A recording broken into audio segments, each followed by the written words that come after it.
How many discounts does USAA Auto Insurance offer? Too many to say here.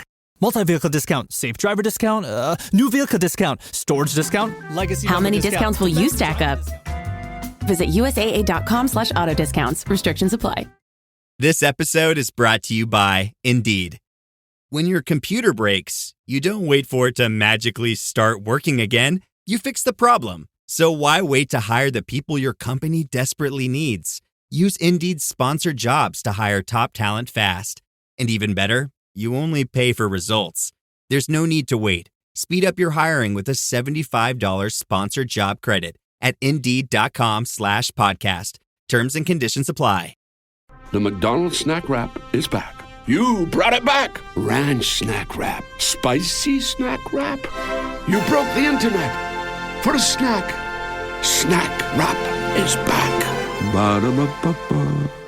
Hey, it's Ryan Reynolds here from Mint Mobile. Now, I was looking for fun ways to tell you that Mint's offer of unlimited premium wireless for $15 a month is back.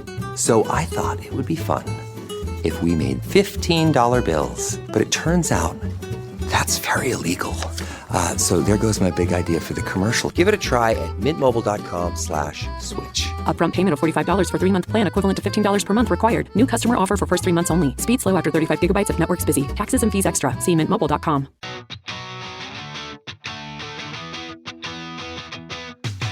Welcome back to Rams Up, your favorite LA Rams podcast. We are part of the Fans First Sports Network, and you can follow us on YouTube at youtube.com/@RamsUpPodcast. I'm your host, Mark. I'll be joined often by my football guru, Ian, along with a bunch of other friends of the show on occasion. Let's get to it. Hey, welcome back, everybody. Mark from Rams Up here. Got a short episode, at least it looks short on paper. We'll see how it goes, though. Going to hand out some preseason awards. Who are the Rams that are going to stand out this season? I'll make some predictions.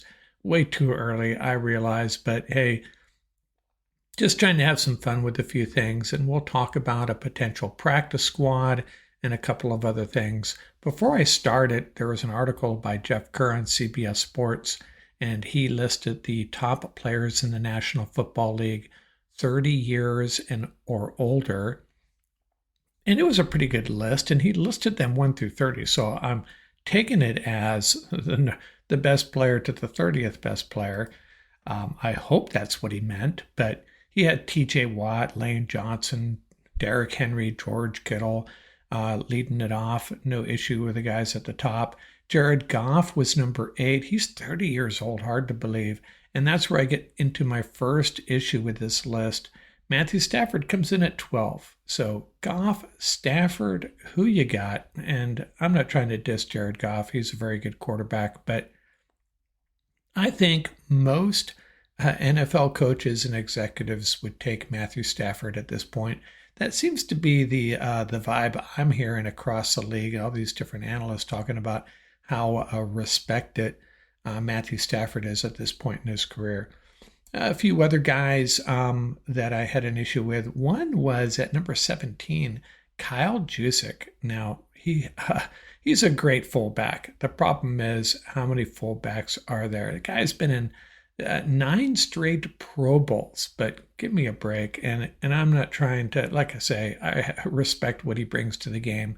But let's remember, he 32 snaps per game last season, and he's ahead of, among others, Davante Adams, 57 snaps per game and over 1,000 yards receiving. Mike Evans came in at 25th, over 1,000 yards receiving. So Kyle Juszczyk, 226 yards from scrimmage last year, and I get it, 9 straight Pro Bowls, but I'm not feeling it. I'm not feeling Kyle Juszczyk at number 17, and guys like Davante Adams, Travis Kelce, Jalen Ramsey, and Mike Evans, among others, following him, after him. No, not buying it.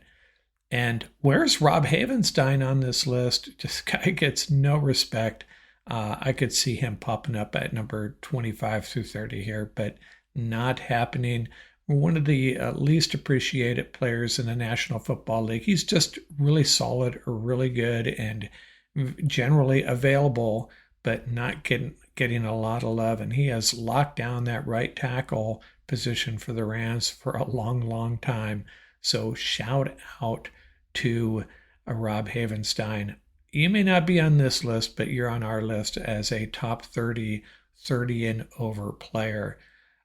Let's get into this episode now. Episode 784, and I've already talked about two number 84s, two wide receivers, Jack Snow and Aaron Cox. And I'm going to talk about another 84.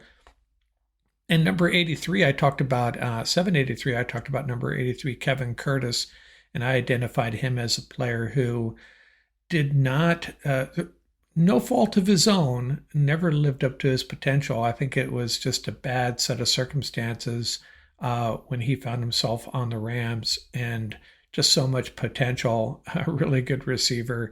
And again, I'm not trying to knock Kevin Curtis. I love the guy. I think it was just not the ideal circumstances. Bad timing for Kevin Curtis. If he had been on the 1999 Rams, he might have pushed Hakeem for that number 3 spot. But there's another guy, similar circumstances, and that is number 84, tight end Troy Drayton. Remember him? I mean, we were so excited when the Rams drafted him out of Penn State. That was in 1993, the 39th overall pick in the second round.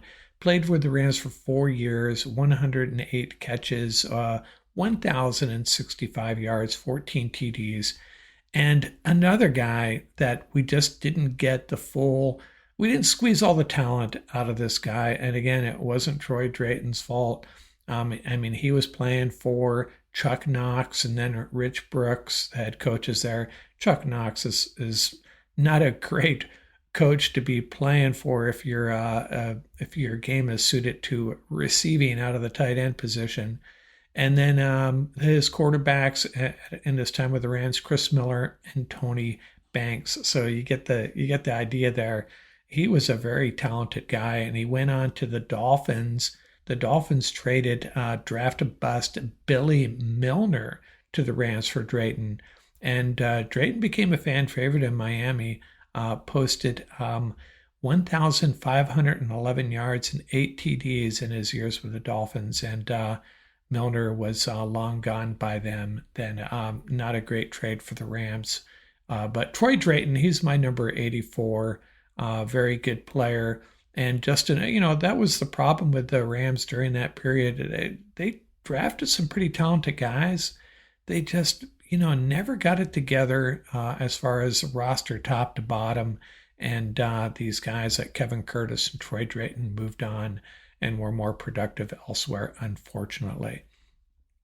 Now, I posted my last episode. I took my final hack at what the roster might look like, the Rams 53-man roster. And what I did was I identified 44 guys that I think will be on this roster. I'm probably going to miss on a few. And then who's battling for those last 9 spots. And someone said, hey, let's talk about the practice squad. Really difficult to do with when we don't know the roster and we haven't seen any preseason games and, we're not into camp yet. But I thought it might be a good idea to look at last year's practice squad and what it looked like. And I got 2 pages here.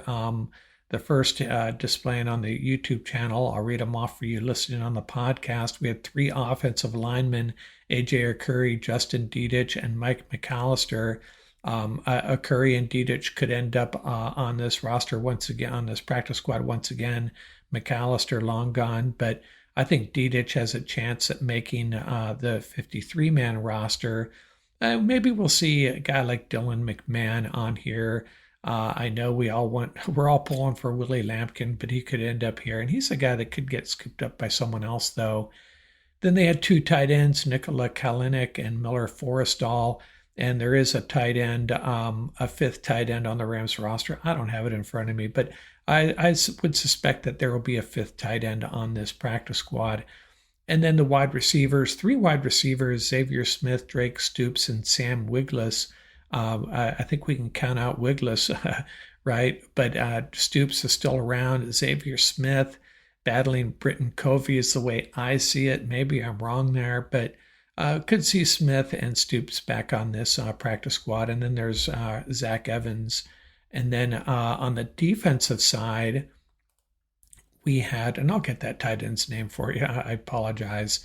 The defensive backs, they had 4 defensive backs on their initial 24-man practice squad. Tanner Engel, the safety, Sean Jolly, Cam Lampkin, and Jason Taylor II. Remember, Taylor was a 7th-round draft pick that didn't pan out. Engel, Jolly, and Cam Lampkin. That's right, we have 2 Lampkins in camp. All 3 of them have a shot making the roster. I think Engel has the best shot. My money's on Nate Valcarcel, though. Jolly and Lampkin, I think they'll end up back on this practice squad. But there's some other guys. AJ Green is one we got to keep an eye on, and there's some new undrafted free agents as well. Defensive tackle Tuli Letekula-Sanoa. Oh, wow. I think there will be a defensive tackle or 2 on the practice squad. If Bill Norton or Dejon Terry don't make it, one or both of them could be on this practice squad.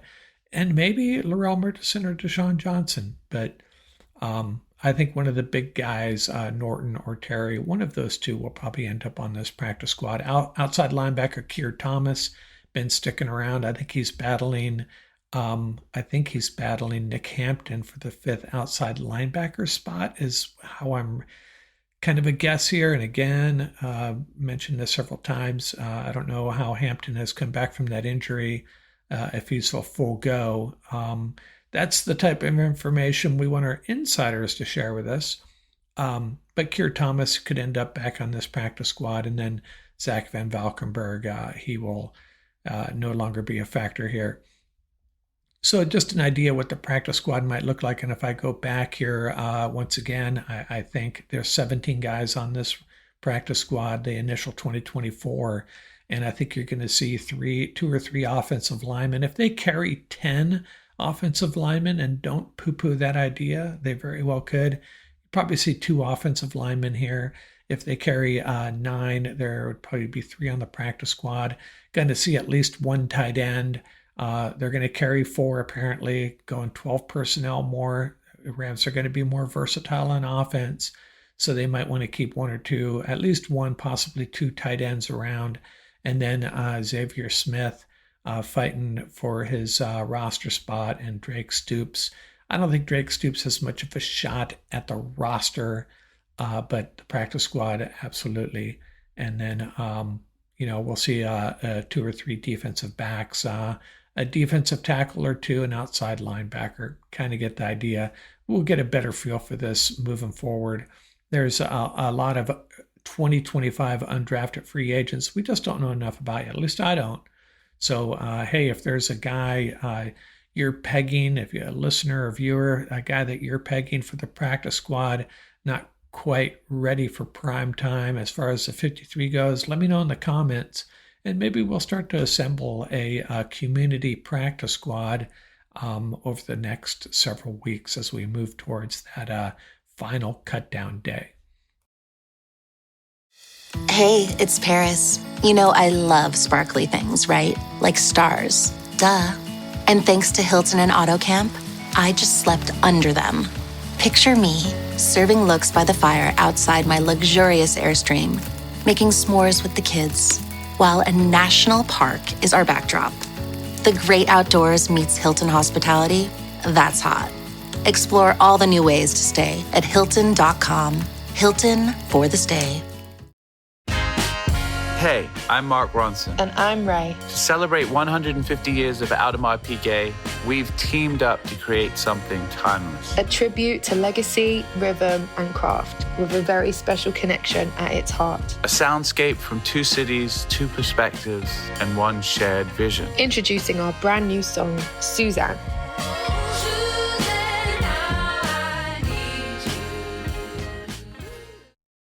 Choosing a bottled Starbucks Frappuccino drink that's all flavor and just 100 calories? Easy. Choosing between creamy vanilla, double chocolate, and sea salt caramel flavors? A little harder. Try the delicious new Starbucks Frappuccino light drinks. Look for them wherever you buy groceries. Start with Starbucks coffee.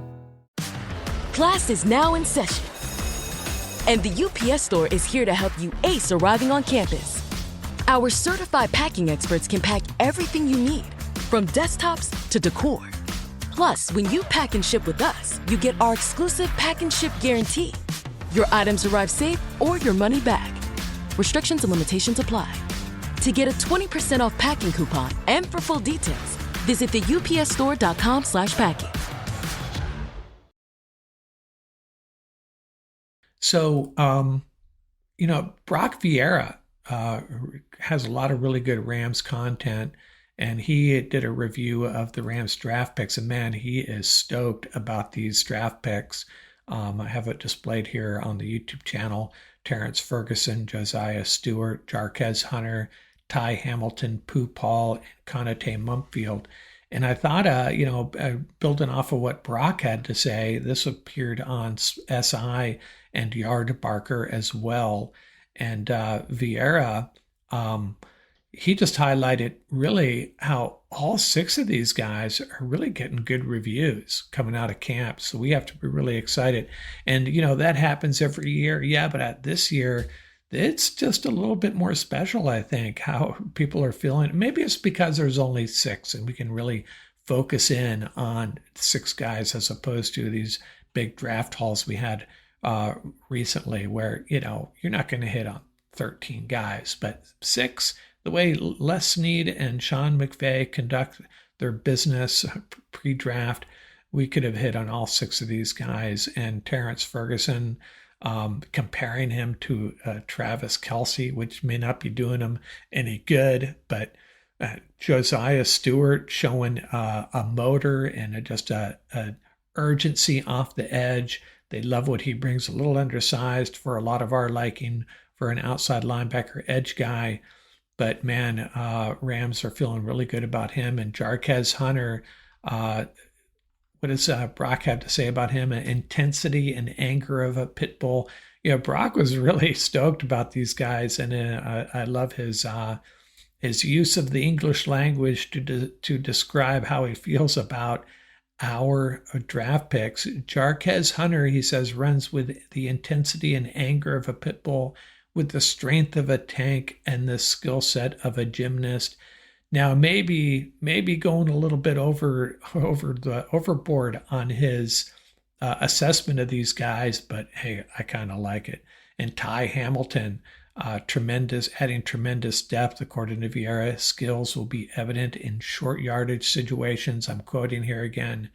And he's going to, Brock thinks he's just going to be a guy that uses his first step ability to get to ball carriers and help out guys like Poona Ford in the run game.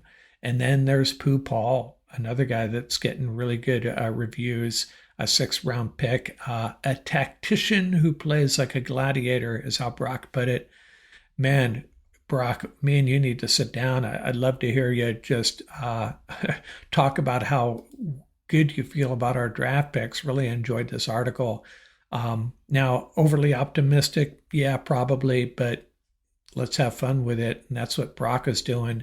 And then Conate Mumpfield, an X factor, has looked excellent in OTAs. And Brock thinks that he's really playing off of Davante Adams and learning how to use his leverage at the line of scrimmage and out of his breaks. So, and think about that, Mumpfield. It'd be nice if he had a guy like Cooper Kupp to learn from, but having Puka and Davante and even Jordan Whittington teaching you the ropes, these are guys that, this we not me thing is a real deal in the Los Angeles Rams clubhouse. And Mumpfield is in what a fantastic situation as a 7th-round pick, probably a lock for this roster, and he can just feed off of guys like Davante and Puka. So good stuff. So glad to hear this article from Brock. Good stuff. I encourage you to go check it out. I think you'll enjoy it. So what else are we going to talk about? My awards. I'm going to tell you who I'm handing out my awards to, and this is just for fun, a little bit of silliness here. My MVP for the 2025 LA Rams is Matthew Stafford. I think he is just pumped and stoked and ready to go. He's chasing his second Super Bowl title and that gold jacket. If we can just lock down that left tackle position. He's in a great situation with a lot of weapons, a good offensive line, a good running attack, a defense that's going to get the ball back to him. He just takes care of the football, doesn't get a little too brazen, a little too aggressive like he tends to do. Matthew Stafford is set. The table is set for him to have an incredible year, and I'm predicting he will be the Rams MVP. And by the way, you can only win one award here. You cannot also win the Offensive Player of the Year. I'm giving that to Puka Nacua. And I just think he's going to have more splash plays than Devontae. I think, he's going to stay healthy. He's missed a lot of time. His yards per game were through the roof. He's going to play in 17 games, and Devontae Adams is going to open up things for him. And it could work out the other way. But my bet is it's Puka, the youngster, that is going to tear a hole in a bunch of defenses this year. He will be in the Pro Bowl, potentially All-Pro. You think he noticed that wide receiver ranking that came out a while back? I think he probably did. One of the best blocking wide receivers in the game as well. He is my Offensive Player of the Year for the Los Angeles Rams. And on the defensive side, I went with Jared Verse, and I considered Poona Ford. I considered Kobe Turner. I think Kobe Turner is the heart and soul of this defense, by the way. But I think Jared is going to, last year he missed a lot of sacks. He missed a lot of tackles. He was just so close to having a monster year. And I think he's gotten through that. And I think he is another guy that's just primed to just go off. He's just going to go off, and with a little bit of help on the interior, and Kobe Turner still there, Byron Young, I considered him as well. Byron Young, I think I think it's going to be either Byron Young or Jared Verse that goes off with a big sack total. I'm betting on Jared Verse though, so we'll see. He is maybe kind of obvious, but I did consider Turner, Ford, and Byron Young. But I'm going with Jared Verse. Now, a couple more awards here. My Offensive Rookie of the Year, is this too obvious? Terrence Ferguson. Who else could we consider here? Jarquez Hunter, maybe Mumpfield, but I don't think he's going to get the snaps. And then there's some undrafted offensive lineman guys like Willie Lampkin. That would be something else. But I don't think he's going to get on the field unless someone gets hurt. As someone mentioned on the YouTube channel, asked the question, where does Willie Lampkin fit in? If he's going to be a starter, who's he beating out? And I don't think that's the case here. I don't think Willie Lampkin has any shot at breaking the starting lineup. But if he did, it would probably be at center. That said, he may get some snaps from the fullback position.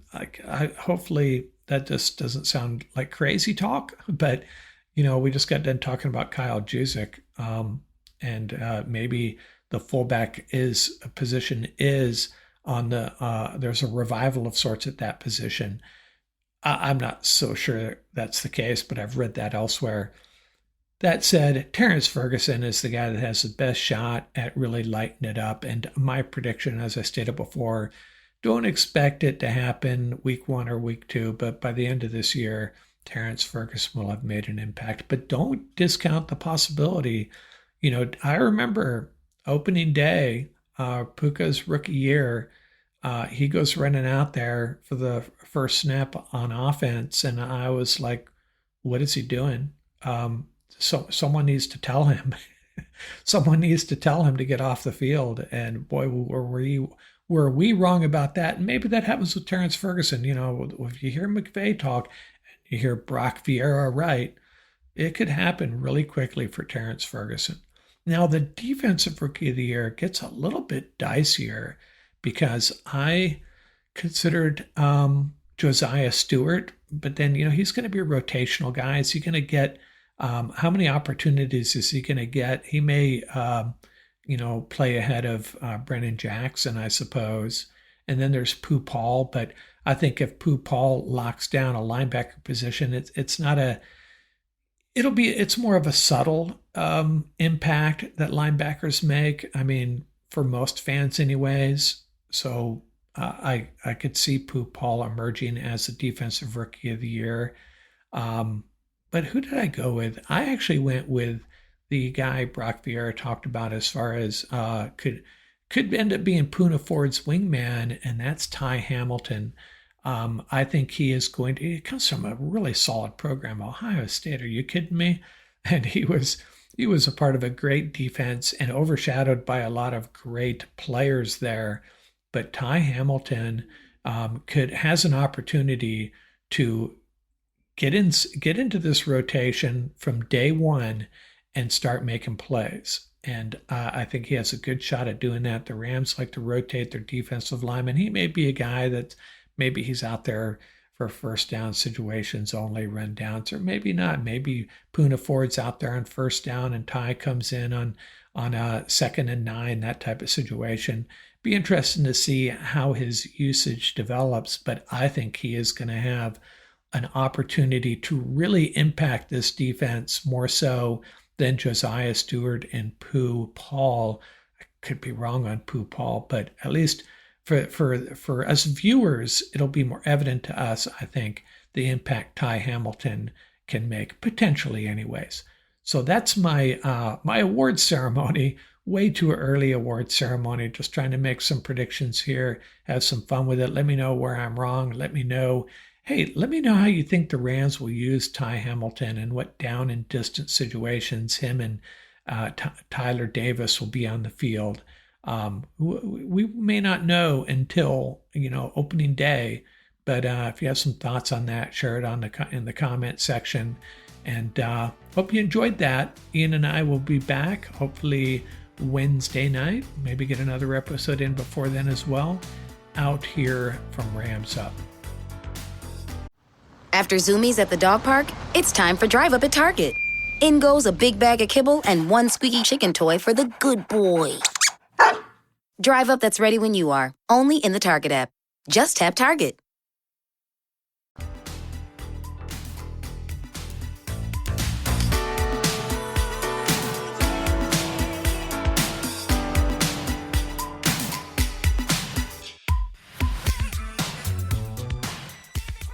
That's going to do it for this episode. Remember, you can reach us at ramsuppodcast@gmail.com. And don't forget about our YouTube channel.